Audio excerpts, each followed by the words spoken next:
네, 안녕하세요. 우리 신앙 이야기의 박 PD입니다. 하른입니다. 네, 전 시간에 이어서 이제 이 토착화 이야기, 일단 중세와 이제 근대 이르기까지 그 토착화 이야기를 계속 해보겠습니다. 그러니까 이 기독교가 사실은 시간이 지나면서 조금씩 다 토착화되는 과정을 겪긴 하는데 유럽에 있어서 토착화가 잘 이루어지지 않은 이유는 정치적인 배경을 갖고 있기 때문이에요. 로마는 뭐 애당초 그랬고요. 애당초. 그다음에 이제 제후들이 자기 세력을 확보하는 데 있어서 종교를 자꾸 끌어들이는 거죠. 자기 힘이 있고 온전치가 뭐 안 왔던 모양이죠. 또 교황도 또 자기 위치가 불안정하니까 자꾸 사람을 끌어들이면서 이거를 종교가 아니고 정치적인 이유로 야합을 하는 건데 이게 마치 종교적인 이유처럼 보이게 한다는 거죠. 그래야 사람들이 더 잘 따라올 테니까. 그렇죠. 일반 민중들을 그렇게 끌어가는 거예요. 왜냐하면 이 유럽의 가장 큰 문제가 문맹이라는 거예요. 몇몇 양반들, 우리가 지금 양반이죠. 이 기사들 중에도 글을 못 읽는 기사들이 엄청 많았으니까 진짜 귀족 몇몇 필사하는 수사들, 그 다음에 신부들 중에도 상당수는 문맹이고, 그러니까 굉장히 소수만이 지식을 공유한 상태에서 나머지는 그냥 정치적인 휘말림으로 돌아가니까 뭔가 종교의 를 흔들 만한 핵심이 될 수 있을 만한 세력이 존재하지 못하는 거예요, 유럽에서. 지금 그렇게 말씀을 들으면서 생각나는 건 정치적인 걸로만 다 하면 이제 백성들이 어떻게 보면 각성될 것 같다는 생각이 드는 거예요. 왜냐하면 정치적으로 하면 결국 내 이익을 위해서 뭔가를 하게 될 테니까. 네, 그렇죠. 근데 그거를 못하게 막으면서 계속 내 말을 잘 듣게 만들려면 이 종교적인 부분을 같이 가미를 해줘야 그냥 오 하고 따라올 거라는 거죠. 네. 그러면 결국에는 이 종교는 결국 중세 시대의 종교는 기본적으로 방향이 대단히 이 맹신을 지향했다. 진짜 맹신이잖아요. 네. 그러니까 사실상 그러니까 좀 제대로 된 어떤 그런 종교의 지향성이 없이 정치적으로 이 종교를 이용함으로써 굉장히 이 광신자 이런 사람들을 이렇게 길러낼 수밖에 없었다. 구조가 그래요. 네, 그런 구조인 것 같아요. 그러니까 중세 카톨릭이 교인들한테 성소나 뭐 이런 데는 교리에 교육이 전혀 없습니다. 그러니까 중세 때 미사라는 게 뭐냐면 지금도 성당에 가면 그 흔적이 남아있는 건데 제대라는 게 존재해요. 제대하고 일반 신도들이 앉는 자리에 벽이 있었어요. 그래서 미사는 신부들이 자기네끼만 드려요. 그래서 종을 치는 거거든요. 종을 땡 치면 뭐 하나 보다 밖에서. 그래서 갑자기 몇 번 종 치고 나면 문핀 삐그덕 열리고 신부가 나와서 해가지고 이렇게 몇 번 하나씩 넣어주고 그게 종교에서 다예요. 그냥 성찬식 그거 하나가 성찬식도 참여한 게 아니고 삐고 나와서 입에다 넣어주는 게 그게 다란 말이죠. 그게 종교 행사, 종교 행위의 다예요. 그러니까 이거를 분명히 하고 넘어가야 돼요. 일반 대다수 거의 90%, 99%라고 봐야죠. 이 거의 대다수의 사람들은 기독교라는 종교가 뭔지 몰라요. 그리고 십자군 전쟁 같이 전쟁이 나면 자꾸 십자가 깃발 아래 싸움만 시키는 거예요. 그게 아까 말한 맹신이에요. 맹신 종교고 무지한 종교예요. 굉장히 무지한 종교예요. 그러니까 종교 그 자체로도 어떻게 될지 모르는데 종교가 정치하고 이렇게 같이 결탁이 되는 그 순간에는 이건 당연히 맹신으로 그냥 다 필연적으로 갈 수밖에 없는. 그리고 뭔가 궁금한 게 생길 것 같으니까 이거를 뭘로 잡냐면 마녀 사냥으로 계속 때려잡는 거예요. 공포를 주는 거죠. 우리가 얘기하는 것에 너희가 반대하면 죽는 거야. 이렇게. 그러니까 그런 입장에서 이제 그 정도까지 이 권력과 결탁되는 그 이후부터는 종교적인 토착화의 모습이라고 보기는 이제 없는 거예요. 없었어요. 그러니까 이제 기독교가 이렇게 정체되고 이렇게 진짜 이게 바꿀 수 없게 고착화되는 과정을 겪는 과정이 뭐냐면 이 종교적인 고민을 할 수 있는 계층이 존재하지 않았다는 거예요. 르네상스 때까지. 이 암흑기를 쭉 거쳐오면서 종교는 정말 무지하고 맹목적으로 아무것도 못하면서 그냥 십자가 와서 성호 긋고, 그러니까 이제 손에 쥐는 신앙이 필요하니까 성물이 발달하는 거죠. 아니, 중세 때 이미 그 종교의 역사 과정을 다 겪었는데 우리나라는 왜 또 이러고 있더라고요. 저는 이게 아니, 그 나중에 할 얘기지만 식민교육이 그래서 무섭다고 얘기하는 거예요. 제가 사람이 세뇌당한다는 게, 그러니까 제가 설교할 때 자주 쓰는 표현인데, 러시아 정교하고 로마 카톨릭이 둘이 첨예하게 대립할 때는 서로를 이단으로 했단 말이죠. 그 싸웠어요. 전쟁도 하고. 그러다 보니까 유럽하고 러시아를 잇는 국경에 있는 다리 하나를 건너면 이쪽은 러시아, 이쪽은 유럽인데 상인들이 오가면서 장사를 해야 될 거 아니에요. 양쪽에다가 서로 성물 놓고 밝게 지나가면 용서해 주는 거예요. 그러니까 하루에 세례를 2번 받는 거예요.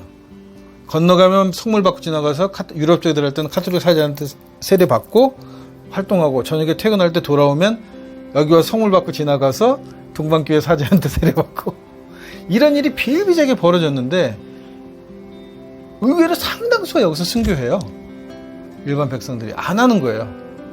절대 그 신성모독이라 밟으면 안 되는 줄 알아. 그래서 그 강변에서 꽤 많은 일반 사람들이 죽어나가요. 백성들이. 그 중에 성직자는 한 명도 없었다는 거. 왕래를 안 한 것도 아닌데 엄청 많이 다녔음에도 불구하고 한 명도 죽지 않았다. 이게 서구 기독교, 중세 기독교가 갖고 있는 단면이란 말이죠. 정체성을 보여주는 단면이란 말이죠. 그게 맹신인 거죠, 결국. 이게 맹신인 거죠. 이거는 순교라고 볼 수가 없는 거죠. 순교가 아닌 거예요, 이거는. 네. 그러니까 순교를 하긴 했는데 종교적으로는 순교인데 불구하고 왜 순교인지 이유가 분명치 않다는 거예요. 그러니까 순교가 그냥 개죽음인 거죠. 우리나라 그 위패하고 제사, 전 그것도 똑같다고 보는 네, 거예요. 그 똑같은 거예요. 같은 개념이란 말이에요. 그러니까 그냥 교회에서 뭐라고 한마디 얘기하면 그거를 확대 해석하게끔 돼요. 왜냐하면 국교였으니까, 그리고 모든 규범이 종교에 들어있었으니까 뭐를 하나 개념을 가져고 오면 그 개념으로 내 삶 전체에 적용을 해야 되는 거죠. 그러니까 당연히 하나님은 한 분이야, 유일신이야 이렇게 하는데 사람은 신은 없어. 근데 위패? 귀신? 이렇게 바로 그쪽으로 가는 거예요. 뭐 여기에 우리 이게 뭐 우리 조상은 어떤 개념, 이런 생각을 할 계제가 없이 일방적으로 하나만 딱 쥐어주고 그거에 모든 걸 적용시키는 거예요. 그러니까 토착하는 한 가지만 보지 않는 게 토착한 거죠. 어떻게 얘기하면. 어떻게 보면 이제 제가 너무 이 토착화도 사실 너무 순수하게만 생각했나 이런. 대부분 그렇죠. 대부분 그렇습니다. 그러니까 이제 박사님 좋아하는 이유는 우리 삶에서 고백해야 된다는 얘기를 자꾸 하시잖아요. 내 삶이라는 거 이 자체가 이 삶이라고 부를 수 있는 여기는 우리가 그동안 받아왔던 교육, 문화, 종교, 뭐 경험 이런 것들이 다 포함된 거가 바로 이 3자리잖아요. 여기서 해석이 돼야 된다는 거예요. 제가 지금 알고 있는 것에서. 그런 생각을 못하게 하는 종교가 이게 심각한 종교니, 심각한 문제를 갖고 있는 종교죠. 그건 뭐 어떤 제도든 법이든 뭐든지 다 그렇죠. 예. 생각을 못하게 하는 거잖아요. 기독교가 가장 대표적인 케이스란 말이죠. 이게 무조건 믿으라는 거예요. 어려서부터. 근데 그게 너무나 쉽게 강요당했어요. 그러니까 유럽이 그러니까 결국은 산업혁명, 르네상스, 종교개혁, 루터의 종교개혁, 이게 일어나는 바탕에 뭐가 있냐면 금속활자가 있는 거예요. 사람들한테 성서를 읽을 수 있는 기회가 줘요. 읽기만 해도 이미 다 얼마나 주물럭거렸는지 이 책을, 제가 누굴 기억을 못하는데 어느 수도원에 갖고 있는 필사본을 보면 거기에 필사했던 사람이 수도사가 쓴 문구가 따로 붙어있어요, 옆에. 그러면서 욕을 막 쓰면서 제발 좀 니네 마음대로 쓸 때 옮겨서 베껴 쓰지 말아요. 이걸 갖다가 옮겨 쓰니까 계속 몇 번 필사를 거치면 저기서는 딴 책이 되는 거예요. 네, 그렇죠. 근데 우리 학교 성경이 여기 있는 책이란 말이에요. 이 책은 거의 없고. 바티칸은 마치 이 책이 자기네 지하 서고에 있는 것처럼 얘기를 해요.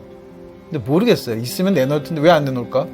이거하고 너무 달라서 있는데 안 내놓는 건 여기랑 너무 그러니까 이미 많은 과정을 겪어서 엉망진창의 난도질되고 편집된 성서인데도 불구하고 그걸 읽으니까 르네상스가 터지는 거란 말이에요. 활자가 어쨌든- 보급되니까. 어쨌든 읽으니까. 읽으니까. 읽으면 생각하니까. 읽으면 생각하게 되니까 생각해보면 아닌 거, 그거 아니거든요. 그러니까.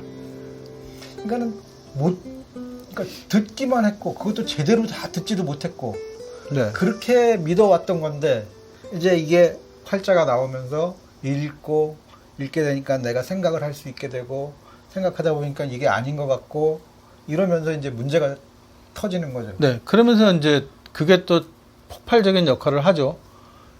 사실 언어는 라틴어가 최고였단 말이에요. 그 다음에 정치하는 애들은 불어를 했고, 뭐 예술가들은 뭐 이태리 말을 하고, 오죽하면 독일 사람이 독일어는 군인들 명령할 때 하고 자기 이제 걔한테 얘기할 때밖에 안 쓴다는 정도로 이렇게 이미 언어가 독일어, 영어 같은 언어들이 하급 언어 취급을 받았던데 여기서 각성이 일어나면서 여기서 문학이 꼽히게 됩니다.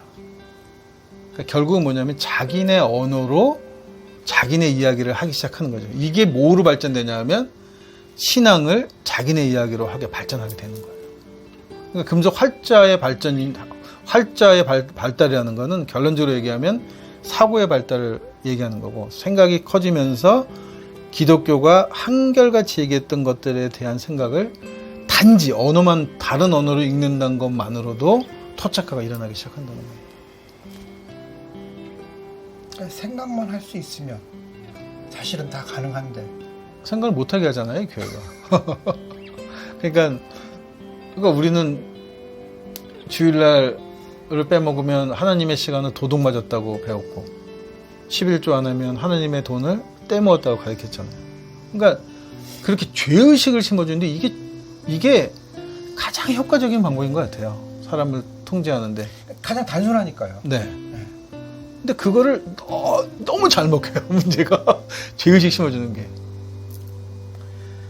그게 학습되는 거죠. 근데 처음에는 단순한 게 이렇게 하면은 너 상 받고 이렇게 하면 벌 받아. 네네.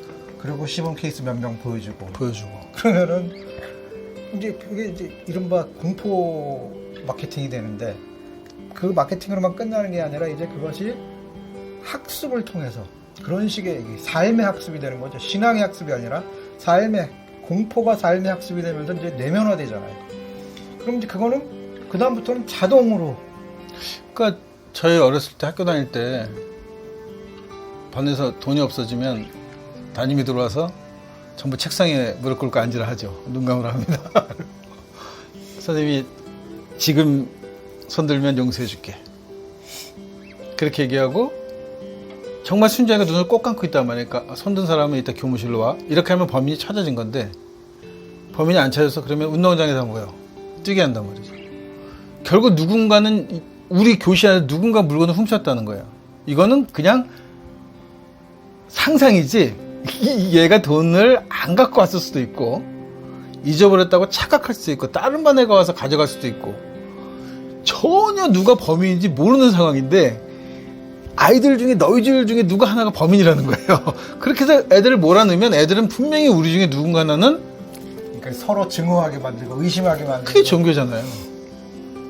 나는 특별히 잘못한 게 없는데 내가 이렇게 고난을 받는 이유가 언제 때문이야? 죄 때문이라는 거죠. 그러니까 상대적으로 죄 짓는 사람을 미워하게 되고. 그러니까 이제 지금도 기독교가 뭐 얘기는 또 나중에 할 거지만 동성애인이란 걸 자꾸 공격하는 이유가 그렇게 해서 아까 말한 누군가가 너희들 중에 누군가는 나쁜 놈이야. 너희들은 몰라도 돼. 너희는 눈 감고 있으면 내가 해결해 줄게. 그렇게 얘기하는 거예요. 그러니까 이렇게 되면 토착하는 뭐냐면 눈 뜨고 아이들이 눈을 뜨고 선생님 저희 이건 부당해요. 어느 시간에 돈이 없어. 다 얘기를 따져봅시다. 그럼 결국 애들 중에 도둑이 있을 수도 있죠. 그런 것 같아요. 그전에도 이제 뭐 회복에도 포스팅을 하긴 했었지만 질문. 그러니까 질문을 할 수 있다라는 건 생각한다는 얘기인 거고, 네. 자기 생각을 표현한다는 얘기인 거고, 무엇이 옳고 무엇이 그른지 판단할 수 있다는 거고. 그렇죠. 그렇기 때문에 그 질문을 막는 일이 종교의 입장에서는 굉장히 중요한 일이었다. 법으로 정했잖아요. 그래서 설교를 방해하면 300만 원 이하, 2년 이하의 징역인가 뭐 이렇게 법으로 설교 시간에 질문하거나 따지지 못하게 되어 있어요. 그러니까 역으로 그걸 깨트리기 위해서는 질문이야말로 가장 중요한 토착하다. 그렇죠. 네. 뭐 우리가 앞으로 미래 세대를 위해서도 어떤 자기가 부닥치는 모든 일에 대해서 질문할 수 있느냐? 어떻게 하면 질문을 할까? 궁금하냐 이거죠. 네. 궁금하냐? 내가 믿는 종교가 당연하다고 생각하지 않고 뭔가 이상하다고 느꼈으면 이상하게 뭔지를 생각해야 되거든요. 근데 그 생각을 못하게 하는 거예요. 그게 불신이고 그게 그 죄고 그 너희들이 그런 의심 때문에 원래 하나님하고 우리하고 같이 살게 되는데 그 관계가 끊어졌다고 자꾸 설명을 하니까 이 마음속에서 나오는 의심들을 계속 눌러야 되는 거예요. 이게 크크 내가 죄를 짓고 있는 거야. 이렇게. 근데 저는 반대라고 생각해요. 그게. 질문이야말로 하나님께 다가가는 지름길입니다. 네. 역으로 질문을 못하게 막는 것이야말로 네. 이거는 미신, 미신. 맹신으로 가는 지름길이 아닌가 맞습니다. 싶습니다. 여기까지 이야기하겠습니다.